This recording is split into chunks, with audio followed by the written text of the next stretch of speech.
To test it out is to see, what are your core assumptions?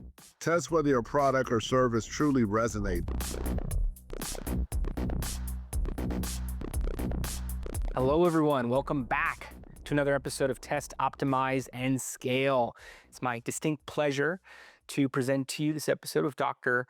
Canaan Williams, Dr. Van, as his friends, colleagues call him here. And we're going to be going in depth today around the world of real estate, different types of overlooked housing opportunities, impact investing as a whole. We're going to hear about the asset class that Dr. Van focuses on and what he makes available to investors as part of his fund. Dr. Van, thank you for taking the time to join us here. Thank you for having me. I appreciate it, Jason. And thank you to your audience and to your listeners. Been looking forward to having this discussion. I've seen you speak to investors in person. I've seen their eyes light up.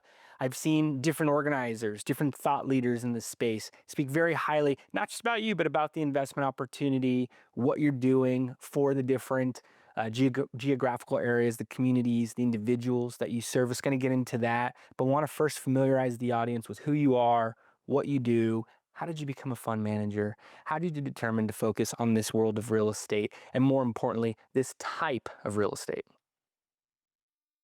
Yes, I'm glad you asked that question. So, as I introduced myself, Dr. Canaan Van Williams, I have a doctorate degree in psychology.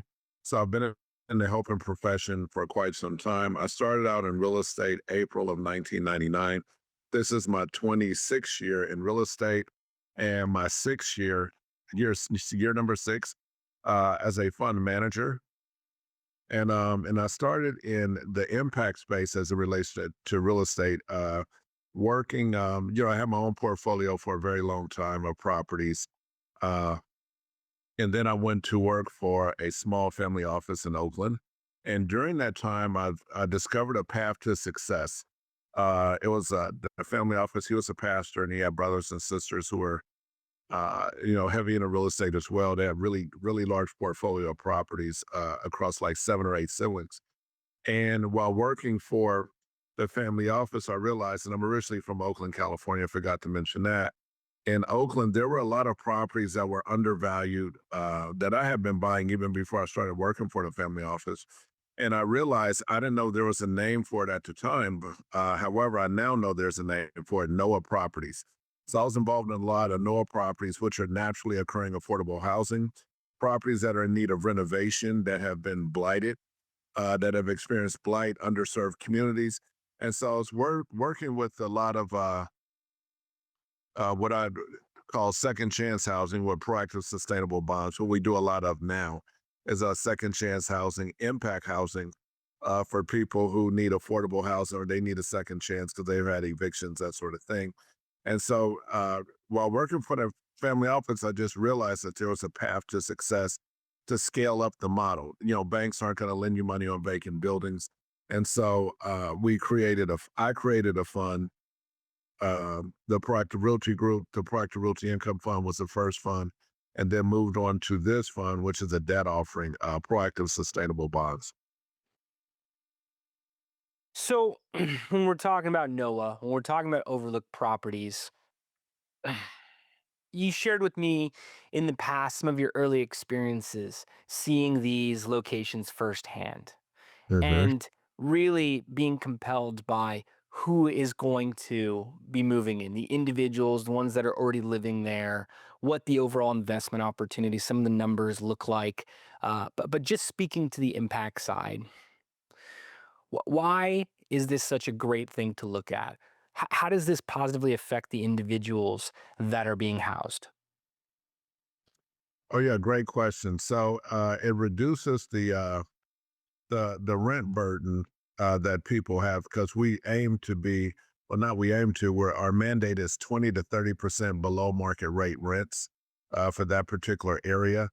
And because it's so reasonable on a rent, it allows people to do a lot of other things in life. And we directly advance sustainable development goals number 1, 3, 5, 6, 7, 10, and 11 as a verified social impact fund. And so it allows people to have some freedom to start to think about home ownership, to start to think about a lot of other areas of their lives that they'd like to make improvements in. And then as an investor, why look at these properties? There's plenty of different multifamily categories. Why is this where investors should be putting their attention? Investors should put their attention here, but I'll speak for myself as a real estate investor, is it allows us to pass on the cost savings benefits to our residents. Mhm. That, and we're also a sustainable fund, and that we make sustainable upgrades, lead improvements, low flow water fixtures, high R value, insulation, door installation, floor installation, wall installation, ceilings, windows. Um, so we pick up a lot of properties for pennies on the dollar versus you cannot build affordable housing. It's just cost prohibitive. And in terms of numbers, I mean, first of all, want to speak about scale a bit. I know you guys have created over 900 housing units, over 4,000 individuals impacted. Beyond the actual housing that you're creating for these communities, for the individuals, what type of returns are investors seeing or should anticipate, let's say over a 3-year window of time? Oh, great question. So our website, sustainablebonds.com, talk about our different targeted returns that we offer to investors. And it depends on the investment tier. This particular offering is for accredited investors. Mhm. So our tier, so returns run from 9% all the way up to 75%. But in the first tier, it's 9 to 15.5%. And investors determine which time frame works for them. So it's a short hold period, anywhere from 2 to 10 years. So some investors come in and they want to be in for 2 years. Some come in for five. Some come in for 3 or 4. And we have a few that's come in for 9 and 10 years that they've signed up for. So in the very first tier, it's like a 9% targeted return annually.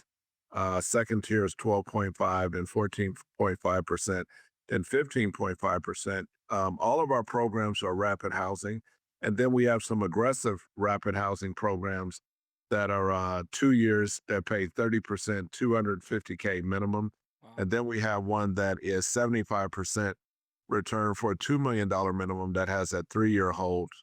And all of them, by the way, have current income because we have a portfolio of properties that's currently producing income. And I'm 5.5 million personally invested in the portfolio. So it's not one of these programs that you hear, hey, we're going to make money with OPM, other people's money, or that sort of thing. No, it's we're totally committed to what we do. You're taking your own medicine, you're betting on your own horse. Says a lot and very strong numbers. I work on a lot of Reg D campaigns. I research even more. Those are standouts. Given the holds and time periods, and investors would have to choose which ones are the most appropriate for them, accredited investors at that. But it speaks very loudly. It's definitely not what we see in terms of numbers on a daily basis. What about deal flow? How do you identify these locations, these properties? I imagine you have strategic partners. I know you're traveling around a lot of different cities any given week. What does sourcing look like for new product, new inventory, new investments? Oh wow, we stick with uh wow. So deals source us. Okay. Off market, majority of off market deals, they source us. We don't need to go out and look for them. Um, and it's extremely steady, especially with distressed assets. We're seeing a lot of multifamily. So, and I forgot to mention this at the beginning during the introduction, is that we're a rapid housing provider, and we're concentrated in manufactured housing, multifamily housing, and SRO. Think of motels that we now convert to monthlies. That we can, we're able to provide housing, low income, social impact, affordable housing for veterans with the VASH vouchers, as well as Section 8 subsidies from programs. and different partnerships that we have. So most of our properties come from brokers who are constantly calling with different deals. We're licensed manufactured home dealers, retail dealers. So we have a manufactured home retail license that allows us to go in most of our distressed parks, starting off with a 50 to 75% return just when we bring homes in, because we bring them in at the factory price and we're able to pass that cost savings benefit on to our residents. So deal flow comes from off-market deals, from brokers, from industry. Do a lot in the manufactured home industry, and I'm always like I was just at Seiko. I was just on a panel yesterday in Dallas, Texas, for Legacy Housing, which is an affordable provider. And there, I had like three people approach me and say, "Hey, Dr. Van, is Proactive interested? You know, I have a distressed park over here, another 500 spaces over there. Would you be interested for pennies on the dollar?" I'm also noticing in the multifamily space from when interest rates were lower, that there are a lot of people who, institutional investors who bought multifamily and they're now upside down in a lot of Mm. those deals. And so we're coming across a lot of our REO deals, a lot of off market deals that are recapitalized. We bought one such deal in Harvey, Illinois, 30 units that we went into for pennies on the dollar on a takeover payments from a distressed seller that we picked the building up for like 900,000, 30 units. However, the property was originally purchased for like 1,600,000 and change, and we were able Wow. to come in and get that's just one deal, and then we get a lot of other NOAA properties that need renovation. Um, some light renovation, some heavy renovation that we pick up for pennies on the dollar. And we work with economic development departments to go into underserved communities, beautify areas, landscape areas, clean up trash and blight, that sort of thing. What does it mean for these areas outside of your actual properties? I imagine you're picking up 30 units. Sounds like a great time to buy, and 1.6, 900K. Pretty basic math shows these are, strong entry points. But I imagine the local towns, cities where you're getting involved are applauding what you guys are doing and even looking to find ways to partner or get you more of these off market opportunities. Just thinking about the social impact. Yes. So yeah, what it means to a community is so we sow into the community with local jobs. We have a lot of open hiring we do for viewers who don't know what that is. Open hiring is that we're on site and someone may see us working and they'll approach us and say, "Hey, you know, I'm looking for work," which has happened quite a bit in the Chicago area. I have one quick case study. I had a guy who approached us. We were cleaning out two apartment buildings where there were squatters, and they had and people left a bunch of furniture there, the buildings that we bought um, from the city. And so the guy approaches. He says, "Hey, you know, I just got out of prison. I need some work, and you know, help me." And so I turned around and looked, and I says, "Okay, how are you today?" And you know, introduced myself, and I says, "You know what? Let's start that over." You know, so we role played, and I just you know helped him on his approach. You know, very humbly, and then I was able to we were able to get him some work for 3 days consistently and get him some steel toe boots, gloves, goggles, items that he could take with him to another job site.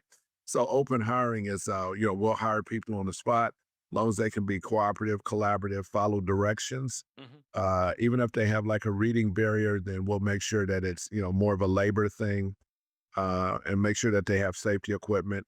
So we like that. And we use a lot of older retired people in the areas that we work in that Proactive is in. Um, and we don't go into any community without, you know, sewing into the local economy there with jobs, tradesmen, professionals. It means a lot to a lot of communities. It's kind of like Daniel Goldman's book, Emotions Are Contagious. Like, you know, you see somebody, you start yawning, the next thing you know, the whole room is yawning. When people see progress, uh, quite often it just builds, takes on a life of its own. I can't tell you how many times I've been in an area or neighborhood and I and my managers, we start to do renovations. And the next thing you know, down the street, across the street, around the block, it's just like a wildfire. which Hmm. brings me to another really quick case study. We had a park in manufactured home park in Orangeburg, South Carolina. Okay. Went into this property November 2018 for $1.2 million, sold it to a social impact affordable housing REIT August of 2022 for 5.2 million, and then sold them another 600,000 in homes. This is a property that had a 30-year track record, 30-year track record of having over 125 police calls, which there is in the county sheriff showing up, shootings, drug dealing. It's just like really not good neighborhood. Mm. Uh, and so we went in. The park was about 5 to 6 weeks from being condemned by DHEC, Department of Health in South Carolina, and the county, Orangeburg County, and litter control. Went into the park, and this is um, right at August, September, October, November. This is 8 months prior to me starting, no, 12 months prior to me starting the fund. So moved there November 2018, Hmm. uh, founded Proactive August of 2019, and used the property as part of the what I founded the fund with. So Yes. when the first investors came in, there was current income, and so once we got like two investors in, we just deeded the entire park into the fund, into the Proactive Realty Income Fund. Just at cost, what we bought it for, and so anyway, worked out really well, that particular property. And so now, fast forward, and I have some videos I can share with you and with your audience or anyone that reaches out. Because we're a verified social impact company, one of the things they ask, like with your impact framework, we have an IMM framework with Impact Evaluation Labs, with Blue Mark Fund ID, with Morningstar Sustainalytics. We're now in line for PRI signatory and OPIM signatory. Is that they want to know what's your post investment for properties that we sell. And by the way, we typically don't sell properties, we're long term holds. But in this particular case, we sold to a social impact affordable housing REIT, UMH, which is publicly traded. That's their ticker symbol on a big board, New York, UMH. And in selling to UMH, really exciting. We did follow up. And by the way, they own like 28,000 sites across the United States. They do not allow subleasing in any of their communities. However, they've allowed Proactive to sublease in their communities. In this one particular community, we still own 6 houses there. So we did follow ups 18 months, 24 months, and 37 months post sale. Rents are still low, affordable. They've raised the rent all of $18 on space rent for people who own their own home. And in the meantime, in those 37, well, let me see, it's September, October, those 38 months since the sale, UMH has invested roughly 8 to $12 million in the community. They brought in all brand new homes, brand new infrastructure. They're hitting sustainable development goals, sustainable cities and communities. And they have an impact report with Morningstar. However, theirs is for so more for sustainability as it relates to water, sewer, wastewater treatment, that sort of thing. Brand new community center. And so I can share some of those videos and that footage. And that just gives you an idea. And now in that same area, you have new car washes come up. They've remodeled it. They have a new gas station. They have some new apartments coming up down the street. They've just put in, it's not KB Homes, it's another housing uh, provider that's constructed new homes. And mind you, this is at 100 Citrus Circle, Orangeburg, South Carolina, 29115. And the street used to be called 100 Banashee, Banashee Circle in Orangeburg, South Carolina, 29115. This area was a highly concentrated poverty area. Oh, and I forgot to mention that UMH used this particular property as a basis for their Opportunity Zone Fund. It's incredible to hear about these case studies firsthand. I mean, first of all, the numbers 1.2, selling to a REIT at 5.2, to hear about how different things evolve with the groups involved, with the groups that are attached, as well as, Morningstar, all the, third parties that are rating everything all the way through. I was first introduced to entrepreneurship with business being the monetization of value. And you guys are clearly creating value. you're taking distressed properties, overlooked properties, adding a lot of enhancement to them from the landscaping, external, internal. Like you're saying, it's inspiring the neighborhood. You're seeing people across the street, you're seeing people down the way say, hey, we could do this, we could, build it up. One good action inspires another. You're seeing that happen firsthand. You're giving jobs. I love the open hiring, and Oh, think yes. about what that does for the people that are associated, as well as those that are living there, and how good housing impacts you psychologically. It has that contagious factor that you're mentioning to those around them as well too. So that's why I wanted to ask. That's why I wanted to hear some of those stories firsthand. It's really amazing work you guys are doing beyond just the returns. Thank you, thank you. And it's very important that it's sustainable, affordable, and when you engender the community, when you have local people working, you were asking about. In fact, you're asking about properties and how we source them, and I can't tell you how many local people we've used that we've hired that have called me up or called one of my managers up and says, "Oh, Mr. Williams, you know what? There's a building over here, someone's selling, or somebody wants to take over payments, or just we source real estate that way as well." They see what you're doing, want to get it into your hands, makes a lot of sense. So you are studied in psychology. You're seeing your own portfolio impacted in a great way from these investments. You build the fund, you have all of this deal flow coming through. What about investors? What have the investor responses been? Is it easy to build these type of relationships, share these type of stories, talk about the numbers, and have more people on hop on board here? What have the investor conversations look like? They've warmed up quite a bit because um, sometimes it takes people a while to fully understand the model Mhm. and to believe it because they're just like, whoa, and they hear so much about affordable housing. And it's like, wow, well, these other affordable housing funds we're in are not paying this. And I'm just like, well, maybe you need to take a deep dive. And quite often, there are affordable housing funds that they're going out to build affordable housing, or only a portion of it is affordable housing. So with our particular offering, we've gotten a lot of warm reception from investors, just based on our track record. What we're offering during COVID, we had 100% rent collection. We've been able to hit it out the park with our investors, not miss payments, keep it short in duration. So our original fund that we came out with, the Proactive Realty Income Fund, was like a 5 to 6 year hold. And we quickly realized that, with so many things happening in the market that can be uncertain at different times, that a bond offering, a sustainable bond offering, made the most sense. Mhm. That, we go to market with something that's short term in durations, and investors really like having an option of, short term investment and having some liquidity, after a couple years. And we've had some investors who have said, you know what, I just want to kick tires and try it out for a year, and then get my capital back. And then, we'll decide after that. So it's been really, really great. And now we're now focused a lot on the institutional side Mhm. because we have all our impact reports lined up, and we've been vetted and gone through all the metrics and everything that we need to. We now have a lot more interest on the institutional side, so we're very excited about that.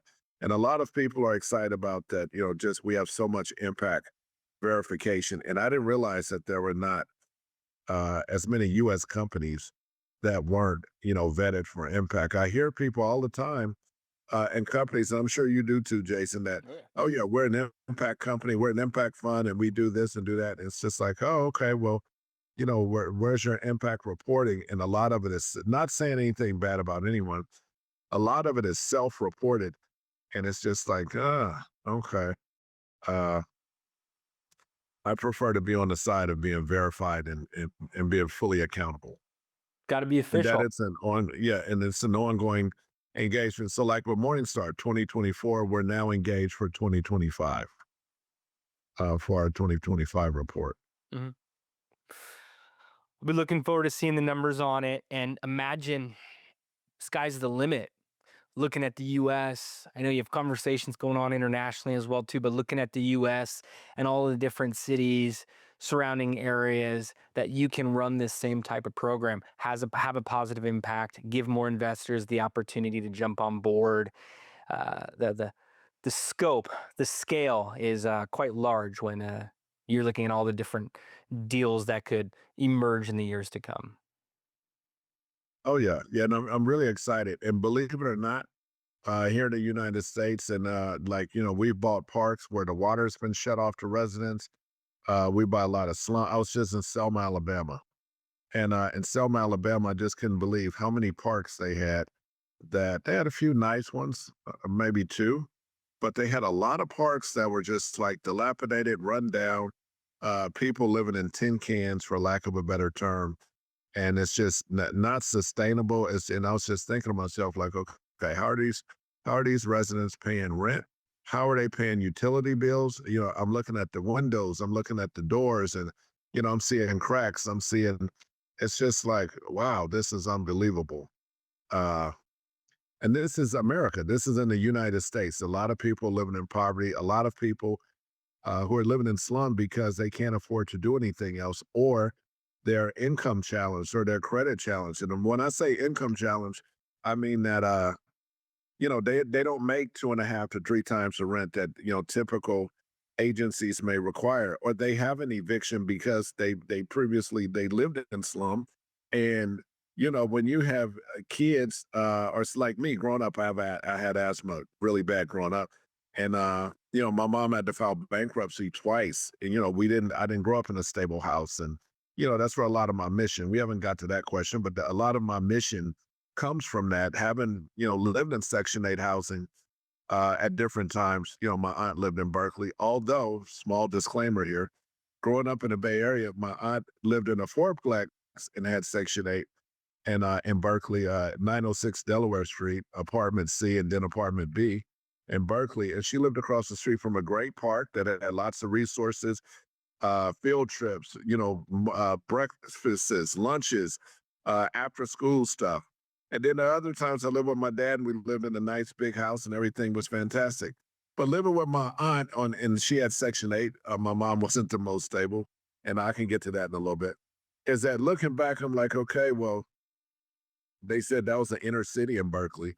Although I have yet to see an inner city in Berkeley, California. She lived like 6 blocks from the ocean, but still, hey, they say it was an inner city, and that was very beneficial. So a lot of my mission comes from that, and also having lost a brother to homelessness and drug addiction in Oakland, California.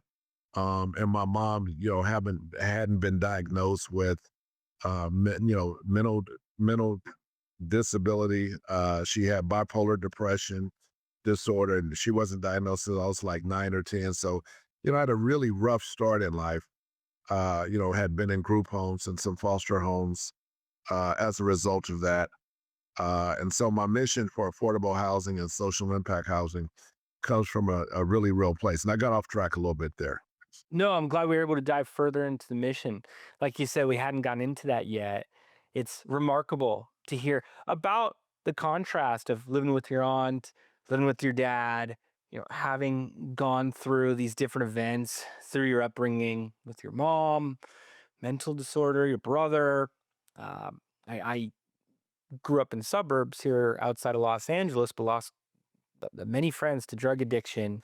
And how did you take all of that, get into your your studies for psychology, become a very successful investor?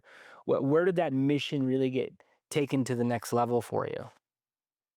Working for the family office, seeing a path to scale up, Mm, seeing seeing it. blighted buildings. In another disclaimer, when I started in real estate in April of uh, 1999, I didn't grow up in a house. I grew up in a house in North Oakland when I wasn't at my aunt's. And my grandparents, my dad's parents owned an antique store in Berkeley that was very successful. My grandmother, my mom's mom, was a registered nurse, and she worked at Alta Base Hospital. She was first black surgical nurse on staff there in Berkeley. But still, I didn't grow up in a house that taught business or anything. And one day, a couple things. One day, I was over to my dad's house, and this was like I want to say end of 1998, and he lived in East Oakland, and he lived in like a rougher part of town at that time, Okay. and he was a bail bondsman, ironically. And so there's a property across the street from him that it was in the front. It was like an old church, and then behind it was like 8 or 9 apartments. And so I didn't know much about like I don't think Google was like a big thing back then. And so, but I knew that I like real estate, and so I saw it. And the owner was over there one day, and I asked him. I says, "Well, how much are you selling the building for?" And he's like, "Oh, well, this building is going for like 120,000 or something like that in Oakland. You wouldn't be able to find that today." Right. And I says, "Oh." I says, "Well, how does it work? Like, what would I do in this?" He says, "Well, boy, you'll get you a mortgage. You go to the bank and they give you some money and you got to put down on it and all of this stuff." And I was like, "Oh, okay." I said, "Well, what you think it'll cost?" He said, "Then you get a monthly payment. So for something like this," he said, "you pay around 1,500 a month." And I said, "Okay." I says, "Well, what are they?" He says, "Well, it's apartments and they all 2 bedrooms." I said, "Well, how much do they go for?" And he told me the rents that they go for, like at that time, 800 a month.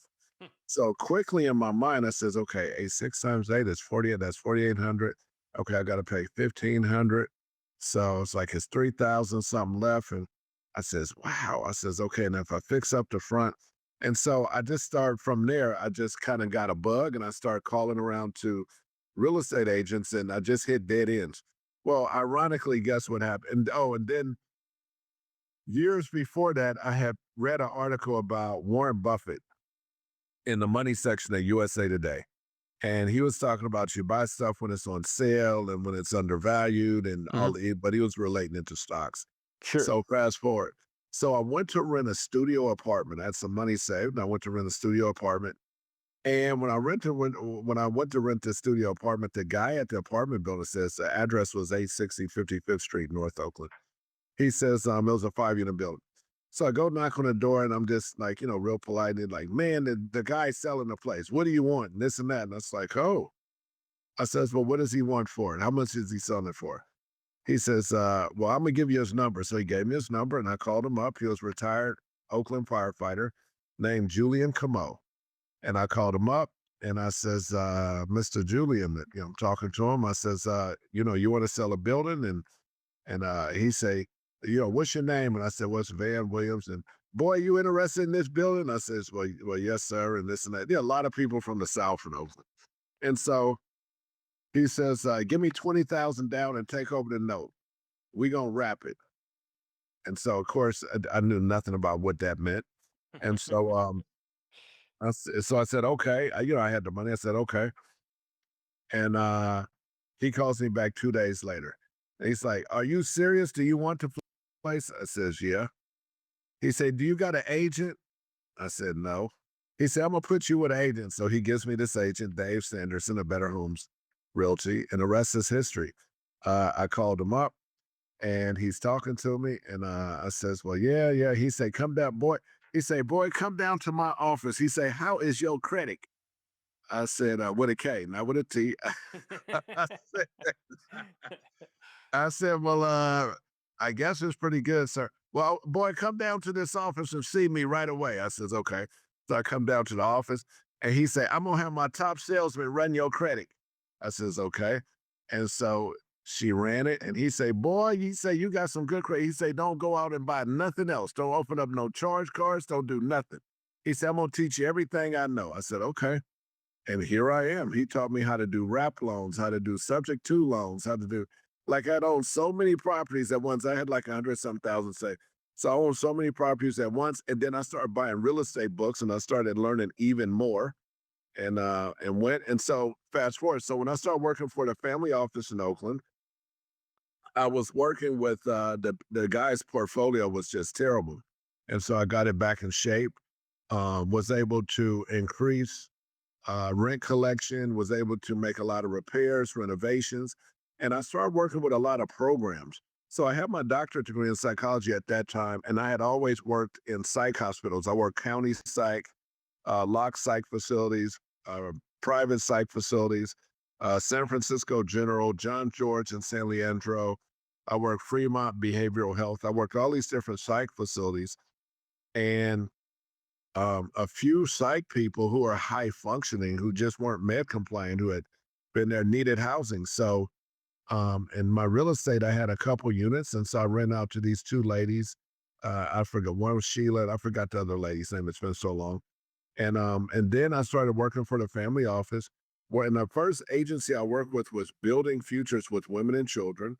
And so they had subsidies for people needing second chance housing because they had been escaping a violent environment or domestic violence. So a lot of them had evictions, not because they did something wrong, it's because they had to leave for their own safety. And so as a result of that, there's just a lot of landlords who just wouldn't take a second look. And so we said, well, we'll absolutely take a second look. The guy was working for it. And so I saw a path to progress there.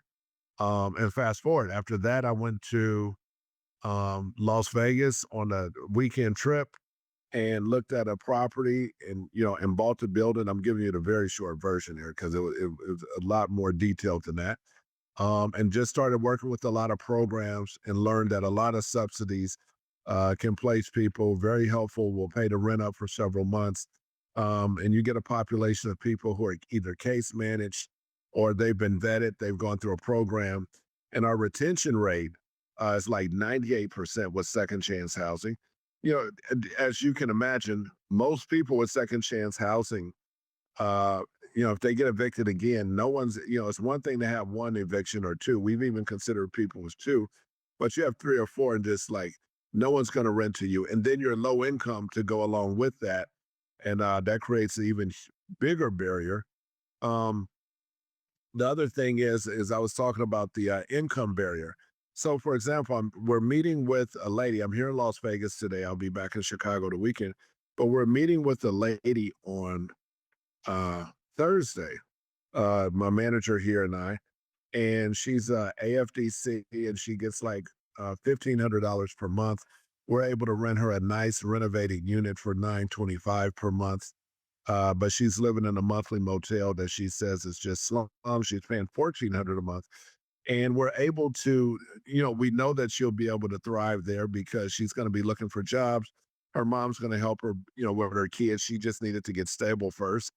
And so when I was talking to her on the phone, I was like, "Well, ma'am, do you get stamps?" And she's like, "Yeah, we're having a conversation." And my manager is just amazed. She's just like, "Well, Mr. Williams, how do you know all of this?" And I was like, "Well, she gets stamped. If she's on the FTC, she gets stamps, EBT or SNAP benefits. And from there, once she gets a place, then she gets a lease that says she pays this much, then they increase that. Then she has utility assistance over here. And then, she has a bus pass. This is on a transit route. And these are a lot of things that aren't considered, what the typical landlord or typical management company uh, and renting to residents. And I talk a lot about it in my book, Driving Social Impact Investment. I'm looking forward to reading this one, Driving Social Impact. So fascinated by this story. For anyone who's tuned in, viewing, listening, and wondering how they could do this for themselves, it sounded like you had the right mentors, the right guidance around you. Fell into it, was asking about the property around the corner from your dad's place, got in touch with an agent. They said, "Hey, I'm gonna, teach you everything." And then you started identifying what you wanted out of your next investment opportunities. What was a good deal? I had fun going through the math with you there on, all right, this much down. This is what I have to pay monthly for the mortgage. Here's what I'll be able to collect. It's just such a clean, beautiful business model. They say, invest in real estate. It always goes up and over time, even if it's a side hustle or investing with the fund like Proactive. But if anyone's wondering, hey, how can I do this for myself? Or how can I take my company, my portfolio to the next levels? What would you recommend for them to do? What should they test out towards their growth? To test it out is to see, what are your core assumptions? Test whether your product or service truly resonates with your target audience. So, is it that you're in Class A, you're in Class B, you're in Class C? Are you in manufactured housing? Are you in multifamily housing? It's really important to identify with your product or service who it resonates with. Um, does your end user understand it? Is there a market for it? How do they see value? Um, to test it out. Closed loop, see how the actual investors you're going to be pitching are responding, shape things a bit from there. What about when it's not working? How do you optimize? How do you manage something to a point of effectiveness? Whether it's the type of properties you're looking at, the type of product you're putting together, the pitch. What have been your approaches to take something that's not working right out of the gate and continue to put time into it until it's delivering for you? Well, for us, I'll get to the viewer. So Sure. for the viewer, optimization means that you move beyond busy work to measurement. That you're measuring what it is that you're doing. You're open to advice, like it says in the Bible and Proverbs. Uh, in a multitude of counselors, there is safety. And when I say a multitude of counselors, I'm saying people who have the right intentions that want to guide you and show you the way. Not people that that you pick up the phone, you're talking to, not the naysayers, people who are successful, as success leaves clues. Yes. So for us, we've moved beyond the busy work to measure our impact. For one, the impact of the properties that we invest in, and the impact of what does it mean for an investor. And in the impact space, it's we can deliver above market rate returns, and we can deliver above industry, above impact standard impact in this same space because we invest in our properties. So we've tested the model out. Orangeburg case study, for example, 187 spaces. And we had, I want to call it 60, 70 residents. And we did not raise their space rent, even as we went in and we made improvements, took out dilapidated trailers. And reason we could do that is because we bought at such a low cost basis or let's test this out. We bought at such a low cost basis that we don't need to increase rent in order to scale up this model. So our base that we had, our base of residents there was just enough. And even the new manufactured housing that we brought in, we were still able to keep it 20 to 30% below market rate. And in some instances, it equated to about 40% below market when you involve the energy cost savings because we use low E energy efficient homes. And so we were able to optimize. And then we created systems and dashboards that track both the financial and the social outcomes. And we standardized the process like impact measurement, investor reporting, resident cost savings, so that every dollar and every hour, all of our time had a multiplier effect and impact. And it's really important that a person be realistic. And again, I cannot emphasize to you enough the right intention. Impact, a lot of impact is about intention, not that, oh yeah, I'm gonna buy this property for this cheap amount and I'm gonna, extract the highest rent possible. No, it's impact. Matthew 6 and 33. Seek ye first the kingdom of God. Everything you want to be added unto you. So when you come, for us, and I'm speaking for a proactive here, when you have an impact centric intention, impact first, then everything else will reveal itself. You put that type of energy and karma out into the universe, that you're genuinely helping people and you're being responsible in doing it, that you'll be able to accomplish your goals as well. So many great recommendations there. I really like a multitude of counselors. There is safety. I'm going to be repeating that and hearing how this has all worked for you, how you've been able to put your time, your effort, your investments into the right place, how you've been able to get it to a point where it's delivering, it's returning for you. Impact has to be with the right intentions behind it, and how many groups just try to use it as a buzzword, and that's missing. I believe you guys are positioned where you are today because of these. This background, because of this perspective, because of this way of thinking, these non-negotiables as part of your model. I really like it, and you guys have obviously scaled to very notable spots here today, going to keep growing. Any tips towards scaling? What are the secrets towards scaling? Everyone always wants to know. Any insights for those tuned in? So what I'm learning, and when I went to quote unquote to impact school, Mm. so Morningstar is one side. Morningstar is a lot more financial, very impactful though. Sustainalytics, it's a big deal. It took us like almost a year, it took us almost 4 months just to be approved to be vetted by Morningstar, and then after that, it took several months of vetting. Very expensive process, however, very worth it. Scaling is it's about replicating success across geographies and asset types and about systems. So for us, it's securing the right partnerships, whether it be with nonprofits and institutional investors, municipalities, and that we lean on verified frameworks like our sustainable development goals. Those are fixed. We advance it as SDGs number 1, 3, 5, 6, 7, 10, and 11, and then, our blue mark, our OPM verification that's in process, and build capacity before you chase value. So you have to build a capacity and do one thing and do whatever you're doing right. And this way you maintain impact integrity while expanding rapidly and sustainably.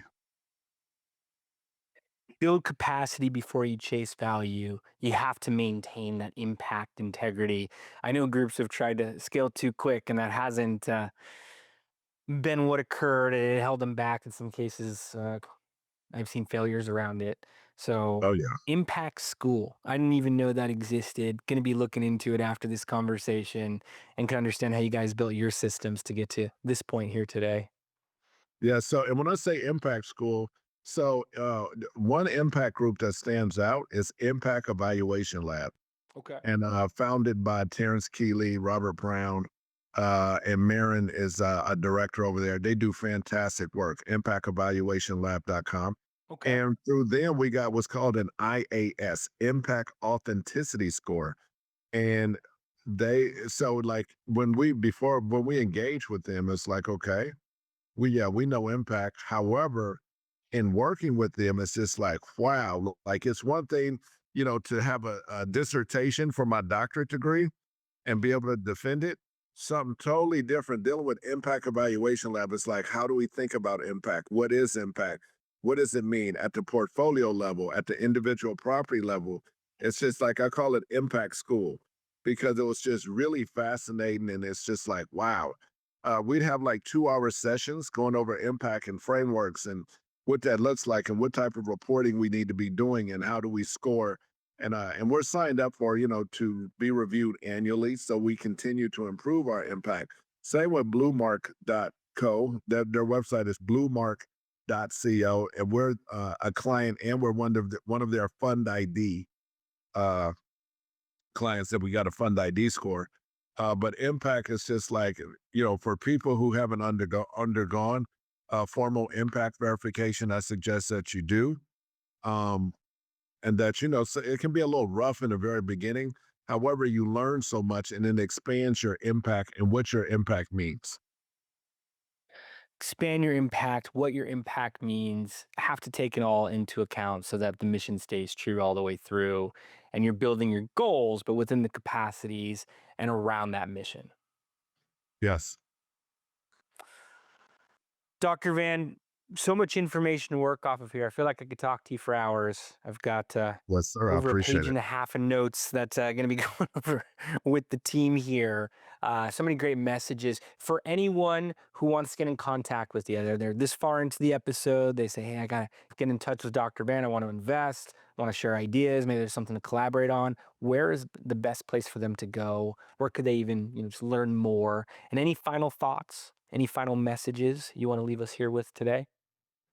Yeah, final message is that we all live in a world and it's just important that we all approach things um, with the intention for, to help other people and seek to understand first and not be judgmental and to understand other people and what they're going through and what happens. And for investors, when considering investments, test the return profile.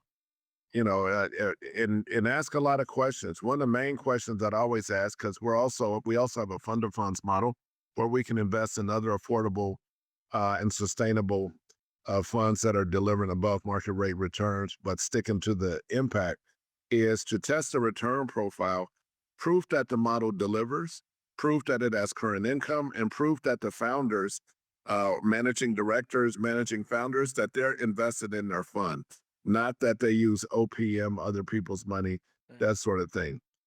People who'd like to get in touch with us, our website is sustainablebonds.com or 1-800-626-2089. Uh, or email at invest@sustainablebonds.com. And my phone number is 803-989-8264. We're a current income fund for accredited investors. And so if you're interested, give us a call. And we also, by the way, for the non-accredited investors, we do have a Reg CF fund. So contact me and I can give you more information for that. That's a little more regulated, but you can invest with as little as $500, and it's on a different platform. And so by law, we can only direct you to the platform, and then you can learn more there. Options for everybody. Highly Yes. encourage everybody who's tuned in to get in touch with Dr. Van. Take him up on that offer. You heard all of the highlights of the investment and the impact and all of the great things it's doing for the communities around these properties. So, if nothing else, get in touch with Dr. Van. Dr. Van, I want to thank you for taking the time to do this with us. Happy to look at some extra notes here if you want to pull it up. No, no, no. I pushed the wrong button. I was trying to type something. Well, we're getting some more numbers. You showed us some different ranges. Audience, get in touch with Dr. Van. Look at more of those metrics firsthand. Dr. Van, this has been such a privilege for me. I knew a great deal about Proactive and your story, but to be able to go further into the details here today, I really got a lot out of. So appreciate you taking the time to hop on the podcast here. I appreciate also, and one thing I forgot to mention, forgive me, is for your audience, is that I forgot and I need to get a copy, is that we're co-authors on the Super Crowd book. Did you That's get your right. copy? With Devin Yeah, Thorpe. so we're co-authors. I bought I've been sending out copies to several people, but very honored to be part of that with Jason and his agency, DNA. Fantastic, phenomenal agency. I've worked with him before with great success, and very thankful. And I've also had the privilege of being a co-sponsor at an event. He was a main sponsor now. Then but we were co-sponsors under, and it was fantastic to work with him, his team, and to see the passion that he brings to his particular industry. Thank you very much. I really appreciate that. Likewise, it's been a thrill for me to be part of Super Crowd, the events, to be the co-author in the book. I speak very highly about you, Proactive. I even point towards what you guys are doing on both the Reg D side as well as the model as a whole towards other issuers. So definitely appreciate that. The feeling is mutual, and invite audiences to read Devin's book, read our sections in there, and to check out the next Yes. event that you're a part of. All right. All right. Thank you. Thanks I again, Dr. appreciate Van. it. Thank you, everybody. We'll see you next time. Take care. All right.